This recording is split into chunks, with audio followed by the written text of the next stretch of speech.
Hello YouTube, I am Matt, and welcome to another Feather and Inkwell fountain pen review. Welcome YouTube, this is Matt, and today we have the next Goulet arrival. Something that is probably old, come again new. We have color changing inks. Let's see what they look like. I have quite a few of them. This is not comprehensive, but a number of them. It's on my favorite Rhodia paper, and even one that you will like probably. I have some on Tomoe River. Join me at the table as we explore my sample of the inks and how they came out. Welcome back YouTube, this is Matt, and we are looking at my table, at my notebook here on my favorite Rhodia paper, and we have some samples of my latest Goulet grab. Something old, come again new, is the Monteverde USA Color Changing Ink Collection. I don't have all of them, but I have a lot of them. Let's see what kind of fun I had. So here's the color changer. It is a clear liquid. This is the ink. It starts off usually as some kind of variation of a dark color. This is burgundy, changing to orange. And I'll show you what some of these look like and how well to accuracy those words are. Now, for what I did to apply this, I made the larger, broader letters. I used my bent nib from Jinhao on this dragon pen. You can see there, it's a bent nib, and it has a very generous feed, and so it applied quite a bit of ink, just dipping it into the bottles and then scribing out what letters I wanted. In addition, I was using a feather shape and dip pen. So this I was able to change out from a little bit broader dipping nib to a very fine. I usually would use something like glass, but I felt like I needed something even a little bit smaller in the end, so I wound up using this. That way I could have an even finer area that I changed color in, and you'll see why in the end. Now, the first sample kind of goes together. It's this orange and yellow combination. Again, Monteverde color changing ink, that is who is making it, and this is kind of what it looks like. Up here you can see what happens when you use too much of the color changer. It bleeds out the entire area, makes it all one thing, very hard to come back from. It'll mostly make it look transparent. It is still kind of yellow, but it's more of a cream at that point. Here's an example of just the entire letter, but not quite bled out. The color. Here's a little bit more of what we're looking for, especially right there. You can see a little bit of purple with a generous amount of yellow in it. I didn't have the most ink control. I was probably using a little bit broader nib at that time. More examples. Here's kind of what we're looking for. Some purple with some yellow. Kind of happened down here. Difficult to manage the exact amount you need to actually have a nice broad letter and an inner highlight area. Going down to the next sample, we had burgundy to orange. Now you can see over here, just starting to try to gain control again. That burgundy really bled out, the B in the burgundy. Here's that burgundy. It's looking like a purple right now. It's like a red kind of brown with a little bit of purple in there. It's a very interesting color to use. And the orange, it's coming out a little bit more of a brown. It had a little bit more yellow in it to start with. It definitely warmed up to a brown by the end. Here's what it looks like now. You might even say it has a touch of maybe pink to it. I wouldn't call it orange, but I digress. It is a nice color. I appreciate it, and it is what it is. Now this next one, green to pink. Even though it is not true to its word, that is not pink, guys. This is like a brighter red to maybe like a hot orange. Definitely not pink. But I do like the color patterning. I love this green, and I love the even reddish kind of orange. Like, I do like it. It is a good color. It may not be what it says it is, but I still like it. It was a good color combination. Moving on, we have the blue to yellow. This is one of my favorites. It came out the best. I had the best control on it. I was using the finest nib. I was really paring it down to that point where I would dip it in the color changer and then kind of push off any excess around the edge of the bottle. It was really coming out good. I was able to really control where it went and how much, and you could see I had areas where I had blue and yellow. Very, very cool. Here's some example. Blue with a little bit of yellow in the middle. Really a nice example of what it's supposed to be like.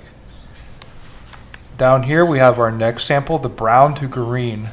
Now the brown is a nice dark brown, unlike what's up there in the burgundy. This is a deep brown. And then it goes to like, kind of like a Halloween green. Very seasonal appropriate. I loved it. It came out nice. I had good control with it. So by this time I will say that using a fine or extra fine nib and dipping it and then really making sure you have only the proper amount that you're putting on the page, is it will bleed straight over and you'll have nothing left of your original color. It'll just wash it out. This is the toughest one to use, guys. My last color sample, the black to green. The black wants to stay black, and it does for probably several minutes even after you apply the color changer. So you have to exercise a lot of patience. Here's a black smudge with a little bit of green. It does come out looking good. It just requires more patience. Now, on the flip side, I'm about to show you is another idea I came up with, because this is how I see most people using it. This is what I call the sponge effect. You sponge in an area, and then you write in the words that you want to. So, sponge effect. The black was a lot of black. A lot of black. And then the green took a lot of time to come out. So, again, got to exercise patience if you're going to use the black to green. Back to one of my favorite color combos, not aptly named, but it does come out very quickly. The orange to the pink, the green to the pink, excuse me. The green to the pink, which comes out orange, it comes out very nice. It's easy to apply, easy to get the effect. Very, very easy to use. I love it. And here's my final idea. It's a washi tape idea. Take a sponge brush that has an exact shape. Sponge out your lines to separate your journaling and your goals. And then you have your own washi tape design that you create using your own fountain pens. Now, can you make spaceships or cats or any of that? Depends on your own drawing ability, but just an idea, guys. Another way to use our fountain pens and have the same effect that we like. We're able to separate areas on more empty-ish pages and have something unique. So this would be unique to you if you did it. Now, how does this work out on my Rhodia paper? Well, guys, it didn't. It bled through. More examples of where it bled through. And especially where you color change, there's even more ink applied to it. Even though it's clear, it is still more fluid, and it does bleed through. Now, did it bleed through on this one? The last one? Yep, it definitely bled through, especially in the color change where I was trying to write. A little bit less so down here, but it was still present. And even more so where I color changed, bled through yet again. The letters literally bled through. So, does it bleed through? It does. However, I wouldn't have mentioned the washi tape if my last sample hadn't worked out well. Let me show you guys what happens on Tomoe River when you run a sponge in an area, kind of generously, but also, with a light hand as you can still have good come out. So here we have my same washi tape idea again. I've separated my journal page, and I have some custom outlining. So does it come out on the other side? You saw the text there for a second? Nope. And on the other side, didn't bleed through. The Tomoe River paper actually came out better than my Rhodia paper. Don't know why. I guess it just stopped it better. It's still a thin page, so you can still see through, so you're still going to be one-siding it. But it does handle this a little bit better. I also had the most control over my sponge. I used the least amount that I could, and I used the least amount I could for my writing sample on this. So if you have good control, you know what you're looking for, you can get it done, and probably it won't bleed through.